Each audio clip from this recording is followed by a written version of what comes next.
بني اسرائیل باره کې او هغو دپاره یو نمونه یو مثال ذکر کړ د آدم علیه السلام بچي والا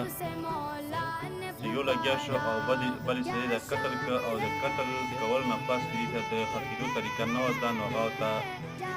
کارغه وښیله. نو مضمون هغه روان دی. الله رب العزت فرمایي چې من اجل ذلک همدې د وجې نه که چېرته یو سړي دا طریقه وکړه خصوصا په بني اسرائیلو کې که چا یو نفس یعنې یو سړی قتل که بغیر د څه جرم نه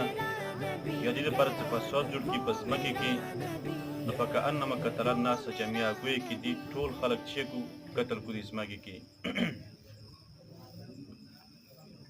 من اجل ذلک همدې د وجې نه مو لازم کړي وو کتبنا علی بني اسرائیل مقرر کړي او لازم کړي وو بني اسرائیلو باندې چې انه من قتل نفسا چا هم څه قتل کوي نفس بغیر نفس بغیر د څه جرم